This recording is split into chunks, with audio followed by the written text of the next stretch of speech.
Hello friends. आप लोगों ने सुना होगा कि आदमी को अपने जीवन जीने के लिए राइट तीन चीज़ों की ज़रूरत पड़ती है। रोटी, कपड़ा और मकान। राइट, मूवी में भी देखा होगा और ये डायलॉग सुना होगा। राइट, जो कि हकीकत है। बट आज का जो टॉपिक है मैं उस पर बात करूँगा, वो मकान पे। टू बी मोर स्पेसिफिक, मैं ये डिस्कस करूँगा कि क्या घर खरीदनी चाहिए, घर खरीदनी चाहिए और उसमें रहना चाहिए, या फिर रेंट पे रहना चाहिए। मैं फोकस करूँगा कि आपको घर के और रेंट पे रहने के प्रोज एंड कॉन्स बताऊँगा। फिर मैं अपना व्यू रखूँगा। राइट, मेरा view completely based on financially होगा, क्योंकि मैं इस बैकग्राउंड से आता हूँ।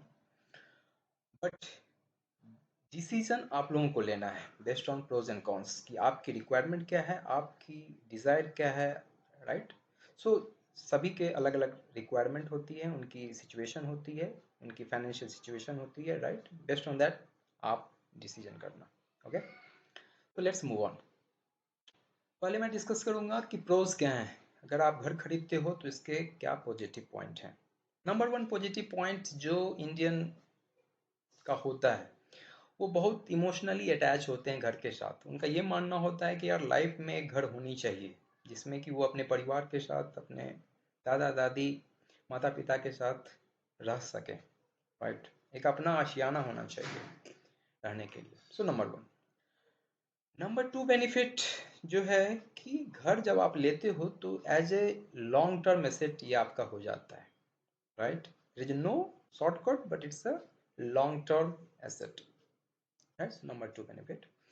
नंबर थ्री बेनिफिट जो मुझे समझ में आती है, जो खासकर जॉब वाले लोग जो घर लेते हैं, उनका ये मानना होता है कि यार इससे टैक्स सेविंग होती है, और एक्चुअली होती भी है। जब आप घर खरीदते हो तो एटीसी के अंडर आपको प्रिंसिपल अमाउंट ऑलरेडी, और 1.5 लाख का जो लिमिट है अभी, राइट, उस पर आपको मिल जाता है। नंबर टू, जो आप इंटरेस्ट पे करते हो, राइट, जो ईएमआई लेते हो, मतलब लोन लेते हो बैंक से, राइट, उस पर भी सेक्शन 24 के अंडर में आपको कुछ डिस्काउंट मिल जाते हैं, अप टू 2 लाख इंटरेस्ट पे करते हो तो। Right, so number three benefit ये मेरा मानना है। राइट, जो कि घर खरीदने के लिए लोग उसकी तरफ जाते हैं। अगर कॉन्स की बात करें, निगेटिव पॉइंट की बात करें, तो निगेटिव पॉइंट भी हैं इनके। नंबर वन निगेटिव पॉइंट ये है कि जब आप घर, जो अभी का जो घर बन रहा है, जो कि सीमेंट से जनरली बनता है, राइट, उसकी लाइफ टाइम जो है 30 to 35 ईयर है, नॉट मोर देन दैट। अगर आप उसको प्रॉपर वे में मेंटेन नहीं रखते हो तो ये यूजलेस होने वाला है। और any way the way next generation, 30 year के बाद आपका नेक्स्ट जनरेशन आएगा, देयर इज नो गारंटी कि वो आपके जो मकान है, जो फ्लैट है, जो आप अपार्टमेंट लिए हो, वो उसमें रहेगा कि नहीं रहेगा, या उसको लाइक करेगा भी नहीं रहेगा, और वो गिरा डालेगा। वैसे भी 35 ईयर के बाद वो आप जो फ्लैट है यूजलेस होने वाला है।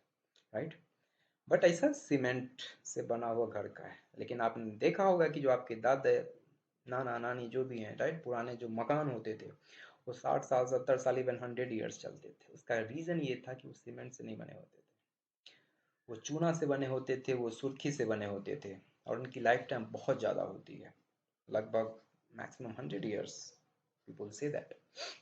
राइट, और आप गूगल भी कर सकते हो। राइट, बट अभी वो नहीं बनते हैं, फैशन की दुनिया है, फैशन की दुनिया में गारंटी कुछ भी नहीं है। राइट, सो नंबर थर्ड जो मैं निगेटिव पॉइंट देखता हूँ कौन की बाइंग हाउस की है, वो है कि ये नॉन लिक्विड एसेट है। आज के टाइम में आप नॉन लिक्विड एसेट अच्छी होना अच्छी बात है, but not important that much. जब आपकी ज़रूरत होगी तो ये एसेट आपको काम आने वाली नहीं है।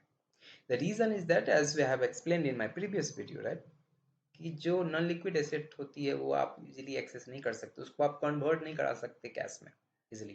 Right, it takes time. So ये एक निगेटिव पॉइंट है। नाउ मैं बात करूंगा पॉजिटिव पॉइंट ऑफ, अगर आप रेंट हाउस में रहते हो तो क्या। नंबर वन पॉजिटिव पॉइंट है जो है कि आप फ्री रहते हो। फ्री इन द सेंस कि बेस्ड ऑन योर रिक्वायरमेंट, अगर जॉब कहीं पे चेंज हो गई दूसरे शहर में, आप क्विकली उसको छोड़ सकते हो, चेंज कर सकते हो। राइट, तो नंबर वन फ्लेक्सिबिलिटी मैं ये देखता हूँ।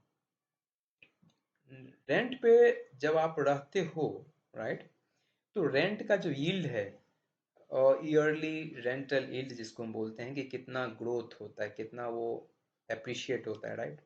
Hardly 3 to 4%। बेंगलोर जैसे शहर में 5% भी हो सकता है, but usually 3% is the average, right? तो ठीक है, अगर मैं उतना अनुअली अगर यील्ड हो रहा है, that's not a problem, because वो पैसा हम बचा के कहीं और इन्वेस्ट करके आराम से 10% 15% में आप कमा सकते हो, right? So overall you will be on benefit. Third, कि आपका हेडेक नहीं रहता है, राइट? ये एक बहुत बड़ा बेनिफिट है। Now comes on the cons part, negative part क्या है? अगर रेंट पे रहते हो तो ऑब्वियसली आपको मंथली रेंट पे करना पड़ेगा, क्योंकि आप रेंट पे रहते हो तो जो उस रेंट रूम का या फ्लैट का या अपार्टमेंट का जो भी ऑनर होगा, उसको आप मंथली आपको रेंट देना पड़ेगा, राइट? तो ये कौन सा आपके लिए हो गई, और आपके लिए कोई एसेट नहीं बन पा रहा है, राइट? इवन अगर आप घर खरीदते थे या खरीदते हो तो वो आपका लॉन्ग टर्म एसेट में काउंट आएगा, बट चूंकि आप रेंट पे रह रहे हो तो आपके पास कोई एसेट नहीं हो पाएगा, right? Even though you are paying the rent, there is no such asset, right? So ये कुछ प्रोज एंड कॉन्स है घर खरीदने के और रेंट पे रहने के।